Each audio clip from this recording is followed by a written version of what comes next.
Fala pessoal, sou Mauro, economista do Porquê. Começa agora mais um episódio do Economista em Tudo.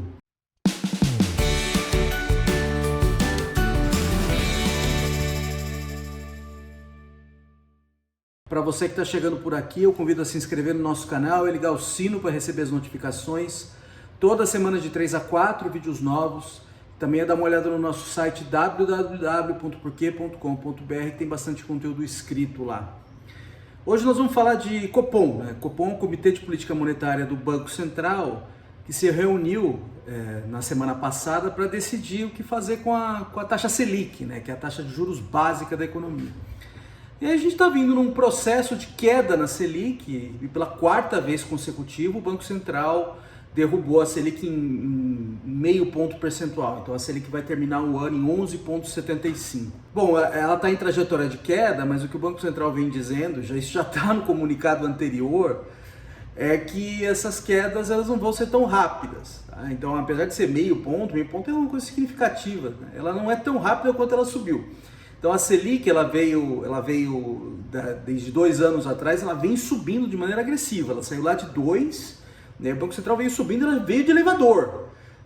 E agora o Banco Central está falando, olha, ela subiu de elevador, ela ficou lá em cima, e agora eu estou descendo ela, só que eu estou descendo ela de escada. Então vai caindo isso devagar. Bom, o que o Banco Central faz com a Selic? A Selic é a variável de política monetária do Banco Central, e o Banco Central mexe a Selic de modo a afetar a inflação.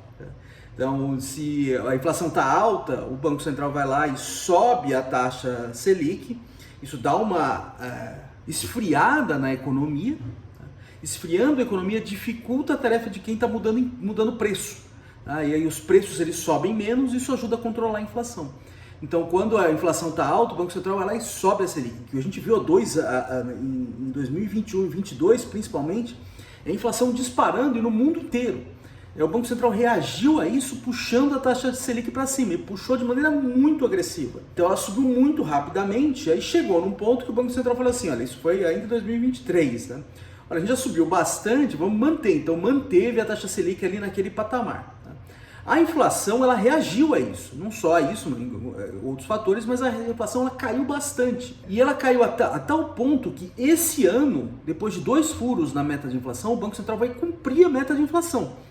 A meta de inflação para esse ano é 3,25, com intervalo de tolerância de 1,5 ponto percentual para cima e para baixo. Então, o teto do intervalo de tolerância é 4,75% ao ano. E a inflação deve fechar em 4,5% mais ou menos. Então, está caminhando para o cumprimento depois de 2 anos de furo. Então, pode falar assim, bom, o Banco Central parece que a inflação está caminhando para ficar sob controle.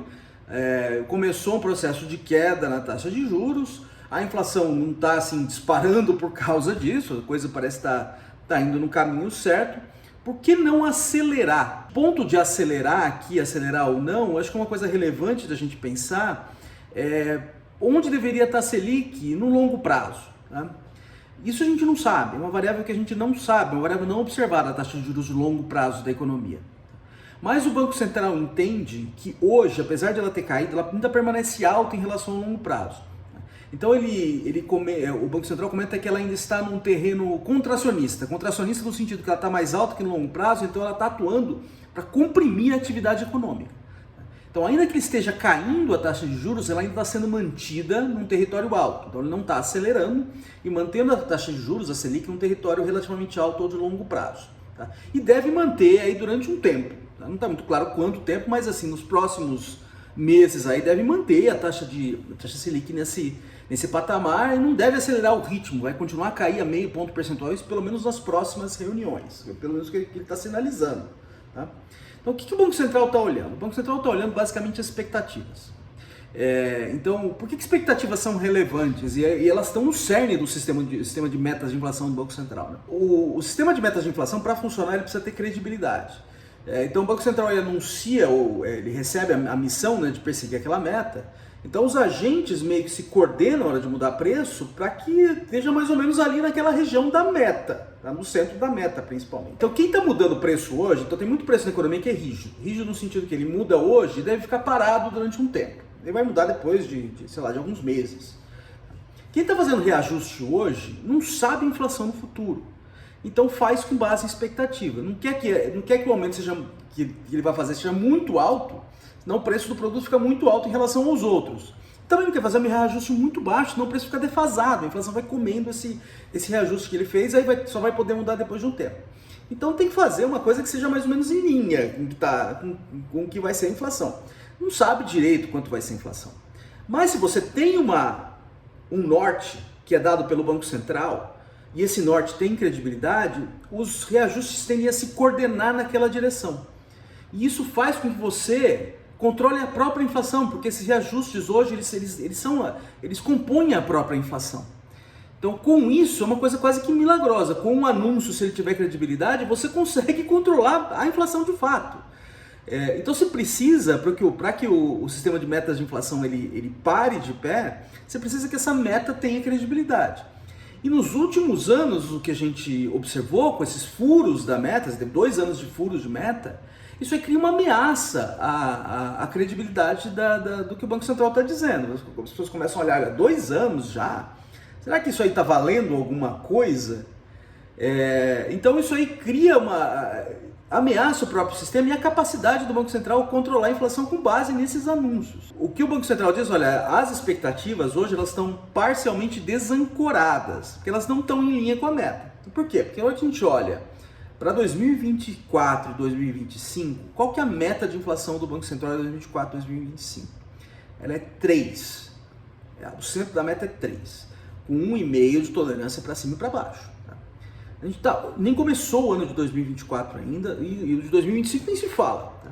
Mas a expectativa está fora desse 3. Ela está dentro do intervalo de tolerância, mas ela está longe do 3. Então, deixa eu pegar o dado aqui para falar para vocês, que eu anotei aqui. Está no próprio comunicado do Copom. Tá? A expectativa para 24, que nem começou ainda, é 3,9.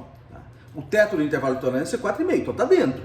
Mas está longe do 3, relativamente longe do 3. E para 2025 nem se fala, é 3,5. De fato, tá fora ali do que pelo menos do centro, né? Do que o Banco Central tenta carregar as expectativas para frente, né? Para que os reajustes de fato também estejam em linha com essas expectativas. Então o que o Banco Central está tentando aqui é reancorar essas expectativas, trazê-las mais próximas para a meta. Então por isso que está sendo conservador nas quedas da Selic, ainda que as quedas sejam grandes, 0,50 não é pouco, mas é que ela estava num nível muito alto. Então vai demorar de fato para trazer isso para o nível de longo prazo, que uma coisa a gente não sabe, mas o Banco Central tem as suas estimativas. Então ele entende que está mantendo essa taxa de juros alta em relação ao nível de longo prazo. Tem algo um pouquinho diferente, acho que a única coisa, 2 coisas a salientar no comunicado do Copom, né, em que ele justifica a sua decisão.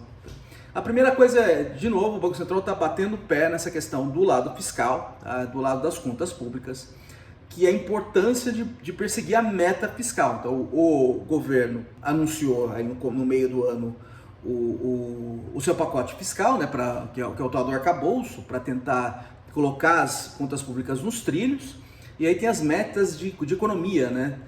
Só que essas metas, assim, toda hora você tem gente falando, ele não vai cumprir. O próprio presidente Lula fica indo e voltando com relação a promessas de cumprir meta e tal. E o Banco Central está reforçando esse ponto da importância de perseguir as metas fiscais, porque de fato, sem equilíbrio nas contas públicas e sem uma perspectiva fiscal de longo prazo, não tem credibilidade do Banco Central que faça milagre. Então as coisas têm que andar juntas. Então, de novo, reforçando o ponto fiscal mais uma vez. Eu acho que tem um ponto de um pouco mais de otimismo. Eu acho que é no setor externo. O setor externo, de fato, está bem desafiador há muito tempo.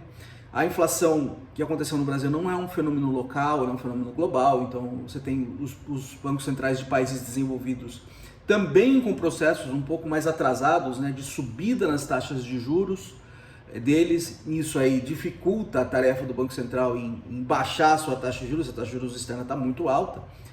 E aí começa a ter um sinal já, principalmente vindo dos Estados Unidos, que deve cair, tá?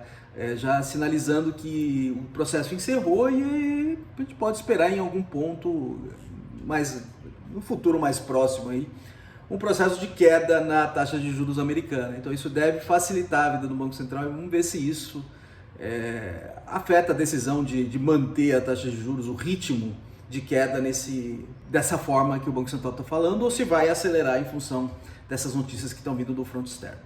Mas a gente provavelmente comenta mais sobre isso lá em janeiro, quando tiver uma nova decisão do Banco Central e uma nova sinalização para o futuro. É isso aí, pessoal. Muito obrigado por ter assistido o vídeo. A gente vai entrar num recesso agora, até o começo do ano que vem. Então, Feliz Natal e Feliz 2024 para todo mundo. E até mais. Espero que vocês continuem aqui acompanhando os nossos vídeos. Um abraço.